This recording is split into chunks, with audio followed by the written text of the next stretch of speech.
ഇല്ല, സമീറിന് അതിൽ അറിവില്ലെന്ന് നമ്മൾ മനസ്സിലായത്.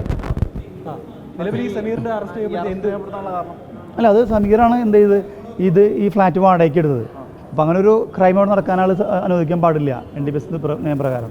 നമ്മൾ എന്ത് ചെയ്തു, അതുകൊണ്ടാണ് അറസ്റ്റ് ചെയ്ത് ജാമ്യം കൊടുത്തത്. സമീർ അന്നേ ദിവസം ഫ്ലാറ്റിൽ എത്തിയിരുന്നത് ആൾ രാവിലെ വന്നിട്ട് വൈകിട്ട് പോയിരുന്നു. അവിടെ വൈകിട്ട് ആരുള്ളതെന്ന് എനിക്ക് അറിയില്ലായിരുന്നു. അവിടെ ഒരു മൂന്നാം പ്രതി ഇവിടെ താമസിക്കുന്നുണ്ട് 2-3 ദിവസമായിട്ട്, അഷ്റഫ്. അയാൾ അടുത്ത പടം ചെയ്യാൻ പോകുന്ന ആളാണെന്ന് പറഞ്ഞത്.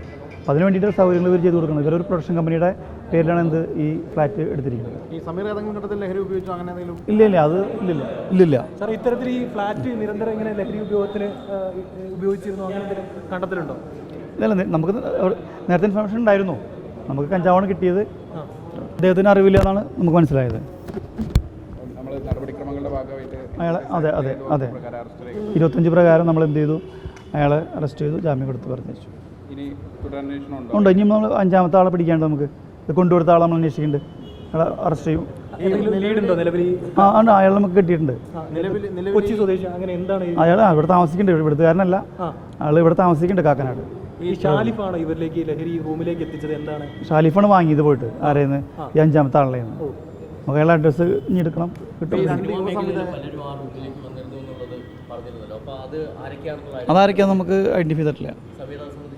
ഇല്ല, അത് പലരും വരാറുണ്ടെന്ന് പറഞ്ഞേ ഡിസ്കസ് ചെയ്യാനായിട്ട് ഈ സ്റ്റോറിയൊക്കെ. ഇല്ല, അവർ ഉപയോഗിച്ചതായിട്ട് നമുക്കൊരു തെളിവൊന്നും കിട്ടിയിട്ടില്ല. ഇല്ല, അതിലെന്തെങ്കിലും ഈ മൊഴികളിൽ എന്തെങ്കിലും പൊരുത്തക്കെട്ടിലും അത് വിളിച്ചു വരുത്തുള്ളൂ. ഈ 2 സംവിധായകരും ഈ ലഹരി ഉപയോഗിക്കുന്ന കാര്യം ഈ സംയുക്ത അറിയാമായിരുന്നു? ഇല്ല, ആൾക്കറിയില്ല എന്ന് പറഞ്ഞു. അറിയില്ല.